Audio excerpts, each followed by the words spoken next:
उठ जाग मुसाफिर भोर भये, अब रैन कहा जो सोवत है सो खोवत है। अर्थात अब हमें आराम करने का समय हमारा बीत चुका है। हमारे काउंटडाउन चालू है, बोर्ड परीक्षा के बहुत ही कम दिन बचे हुए हैं और उल्टी गिनती चालू है। तो अब हमें आराम करने की जरूरत नहीं है, हम आगे बढ़ते जाएंगे और अपनी सफलता को प्राप्त करेंगे। जिसने परिश्रम में कोताही की उसका रिजल्ट कम हुआ। नमस्कार साथियों, हमारे YouTube channel Shiv Shakti study man पे आप सभी का एक बार फिर से जोरदार स्वागत है। आज हम फिर से लेकर हाजिर हैं यूपी बोर्ड परीक्षा 2025 विशेषांक। आज का हमारा वीडियो होने जा रहा है क्लास 10th के साइंस से रिलेटेड। उसमें भी हम बात करेंगे केमिस्ट्री पोर्शन की, यानी रसायन विज्ञान के भाग की। इसमें हम बात करेंगे आईयूपीएसी नामकरण पद्धति की। आईयूपीएसी नाम किसका क्या होता है, कैसे इसको दिया जाता है, बहुत ही इंपॉर्टेंट है आपका। आप ऑलरेडी इस चैप्टर को पढ़ चुके होंगे। आज हम यहाँ आपके लिए लेकर आए हैं बहुत ही मोस्ट इंपॉर्टेंट कुछ आईयूपीएसी नाम। जी हाँ, कुछ यौगिकों के आईयूपीएसी नाम जो आपको बार बार यूपी बोर्ड परीक्षा में रिपीटेडली पूछे जाते हैं। इन्हीं को घुमा फिरा कर आपसे पूछता रहता है। यहाँ से आपके 4 से 5 नंबर बनते हैं। 2 प्रश्न आपके श्योर है कि आते हैं आईयूपीएसी नाम लिखने के लिए, और उसके हर प्रश्न के 2-2 नंबर मिलते हैं। तो आपके 4 नंबर यहाँ से क्लियर होने जा रहे हैं। बस आपको थोड़ा सा ध्यान देने की जरूरत है। आप चाहे तो इसका स्क्रीनशॉट लेकर भी रख सकते हो। वीडियो अगर आप नहीं सेव कर पा रहे हो तो स्क्रीनशॉट लेकर भी रख सकते हो। बस आपको हमारे साथ लास्ट तक बने रहना है और आप 4 नंबर आसानी से यहाँ से ले जाओगे। ये रिपीटेड है, मोस्ट इंपॉर्टेंट है, बार बार आपसे पूछे गए यूपी बोर्ड परीक्षा में। यहीं से इन्हीं को घुमा फिरा के पूछता है। इन्हीं में से 2 आपको पूछ लेगा। एक तो श्योर है कि इसमें से आएगा, दूसरा भी घुमा फिरा कर यहीं से पूछ लेता है। कभी कभी सरल भी आ जाते हैं, तो वो आप आसानी से पढ़ सकते हो। ये मोस्ट इंपॉर्टेंट है जो हम छांट कर ले आए हैं। आइए देख लेते हैं। सबसे पहले आपको पता होना चाहिए कि आईयूपीएसी का फुल फॉर्म क्या होता है। ये भी आपके 1 नंबर वाले जो प्रश्न है वहां पर आपसे ये पूछ लेता है। आईयूपीएसी का फुल फॉर्म होता है International Union of Pure and Applied Chemistry. जी हाँ दोस्तों, इसका फुल फॉर्म है International Union of Pure and Applied Chemistry. इन्होंने एक नॉमेनक्लेचर सिस्टम यानी नामकरण पद्धति बनाई है, जिसके हिसाब से कुछ ऐसे यौगिकों का नामकरण किया जाता है जिनके बारे में हमें पता नहीं है कि ये कौन सा यौगिक है। उनका नामकरण जब बड़े बड़े यौगिक बनने लगे कई सारे एलिमेंट्स को मिलाकर, तो उनके नामकरण के लिए जब परेशानी होने लगी तो इस संस्था ने क्या किया, उनका नामकरण करने की एक विधि बनाई। उसी के हिसाब से हम नामकरण करते हैं। ये आप देख रहे होंगे स्क्रीन पर कि ये कुछ बहुत ही इंपॉर्टेंट है आपके। बार बार यूपी बोर्ड परीक्षा क्लास 10 में यहीं से आपके घुमा फिरा कर पूछे जाते हैं। तो इसीलिए मैंने इनका नाम एक नहीं 2 से 3 नाम जो इनको आप और भी बोल सकते हो, जो आपको सरल लगे याद करने में उसे आप याद कर लीजिए। और इनका नाम जब ये आपको दिख जाए तो इनका नाम सीधे लिख दीजिए और आपके 2 नंबर पक्के। और कुछ नहीं करना है, सिर्फ इसका नाम लिखना है आपको। इसके 2 नंबर मिलते हैं। सबसे पहले आपका जो पहला यौगिक है वो है CH3COCH3। इसको हम एसीटोन कहते हैं। इसका दूसरा नाम डाइमेथिल कीटोन और 2 प्रोपेनोन भी इसे कहा जाता है। उसके बाद अगला है आपका CH3CH2CHO। CH3 single bond CH2 single bond CHO, जिसको हम प्रोपेनॉल और प्रोपेनॉल्डिहाइड के नाम से जानते हैं। चाहे आप इसे प्रोपेनॉल कह लीजिए, चाहे प्रोपेनॉल्डिहाइड कह लीजिए। अगला है आपका CH3CH2CH2CH2OH। ये है आपका, इसे ब्यूटेन 1 आल या ब्यूटिल अल्कोहल या प्रोपिल कार्बोनिल कहा जाता है। ब्यूटेन 1 आल या ब्यूटिल अल्कोहल या इसे हम प्रोपिल कार्बोनिल भी कहते हैं। ये देख लीजिए आप, ये स्ट्रक्चर आएगा, ये इसका नाम है। चाहे ये लिख दो, चाहे ये लिख दो, चाहे ये लिख दो, सारे नाम इसी के हैं। अगला है आपका ये स्ट्रक्चर, C के साथ सिंगल बॉन्ड बना रहे हैं, 3 CH3 है और 1 OH है। तो ये क्या है, ये है प्रोपियोनॉल्डिहाइड कहते हैं इसको, या प्रोपेनॉल कहते हैं, या 3 कार्बन एल्डिहाइड भी इसका नाम है।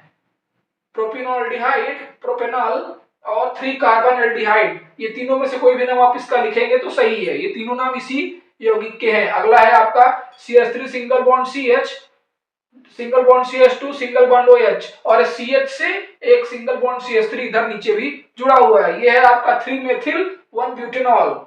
जी हाँ दोस्तों, इसका नाम है 3 मेथिल 1 ब्यूटेनॉल। याद रखिएगा, मोस्ट इंपॉर्टेंट है ये 2 से 3 जो इस बार आने की इनकी प्रबल संभावना है। अगला है आपका CH3CH2COOH।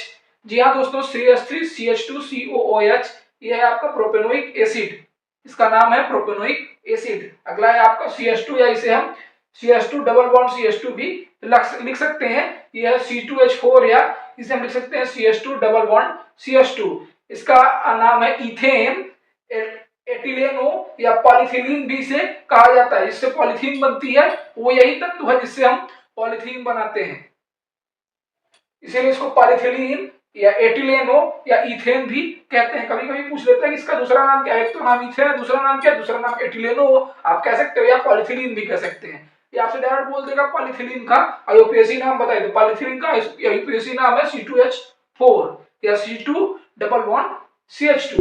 क्लियर। अगला है आपका CH3 CH2CO CH2 CH3 CH3 CH2 CO CH2 CH3 जी। इसका आईयूपीएसी नाम है 3 पेंटानोन या पेंटेन 3 ओन। या तो इधर से पढ़ लो शुरुआत से या उल्टा पढ़ लो, तो 3 पेंटेनॉन 3 पेंटानोन या पेंटेन 3 ओन। क्लियर। अगला है आपका लास्ट CH3OC2H5, इसे हम मेथॉक्सी इथेन कहते हैं। मेथिल ग्रुप प्रेजेंट है और OH भी है, इसलिए हम इसे कहते हैं मेथॉक्सी इथेन कहते हैं।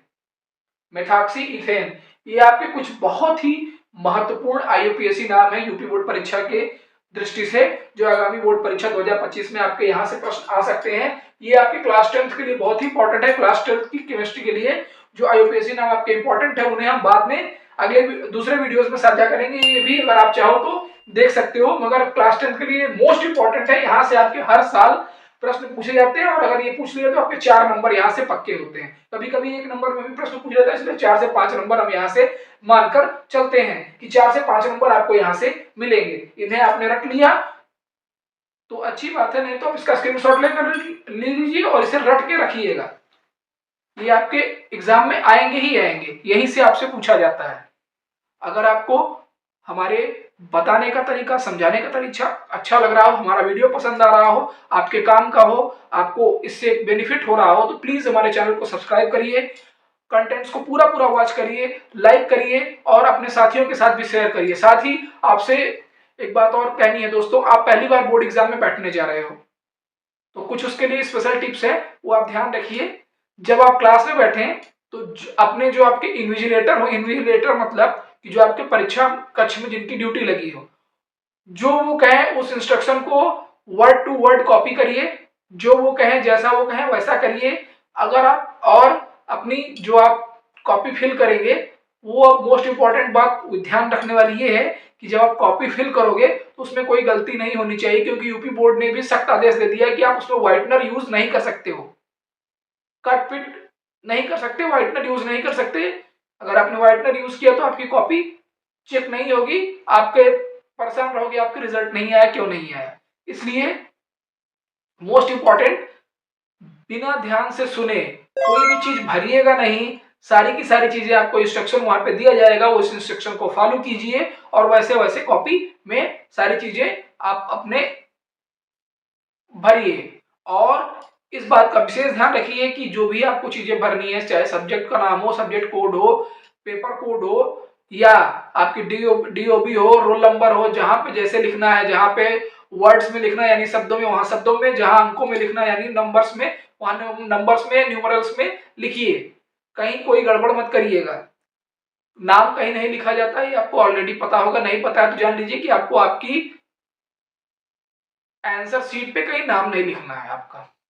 एक चीज, दूसरी चीज, ओएमआर शीट भरते समय विशेष ध्यान रखिएगा कि ऐसी गलती ना हो, आप कोई गलती ना करें, कोई गड़बड़ी ना करें, कोई कट पिट या कुछ ना करें। अगर आपने ओएमआर शीट में गड़बड़ी कर दी तो आपकी रिटर्न की कॉपी नहीं चेक होगी। 70 मार्क्स में से 20 मार्क्स आपका वो एक एक नंबर वाले जो एमसीक्यू आते हैं ओएमआर, उसको ओएमआर पे करना होता है। तो वहां आपको सारे इंस्ट्रक्शन दिए जाएंगे कैसे भरना है। गड़बड़ किया तो फिर ये साल भूल जाओ, अगले साल फिर से ट्राई करना क्लास 10th के लिए। इसलिए आपसे रिक्वेस्ट है कि आप आराम से पोलाइटली ध्यानपूर्वक वहां पर जो टीचर्स हैं उनकी बातें सुनिए, उन्हें समझाया गया है कि कैसे आपका कार्य करना है, कैसे लिखना है, कैसे कॉपी भरनी है, वो सारी चीजें आपको बताएंगे। जैसे कॉपी भरना वो सिखाएंगे वैसे आप भरोगे। गलत मत कर देना, नहीं फिर वही हाल हो जाएगा कि अब पछताए हो क्या जब चिड़िया चुग गई खेत, वही वाला हाल हो जाएगा। तो इसीलिए आपसे रिक्वेस्ट है, हम्बल रिक्वेस्ट है कि अपने रूम में जो आपके टीचर्स होंगे उनकी बात ध्यान से सुनिएगा, उसी हिसाब से अपना कॉपी फिल कीजिएगा। आशा है आपको बातें समझ में आ गई होगी। फिर आपसे एक बार रिक्वेस्ट है कि प्लीज प्लीज प्लीज हमारे चैनल को सब्सक्राइब करिए, लाइक करिए, वीडियोस को पूरा देखा करिए और अपने साथियों के साथ शेयर कीजिए जिन्हें इसकी आवश्यकता है। इसी के साथ हमारा प्रयास आपकी सफलता। धन्यवाद।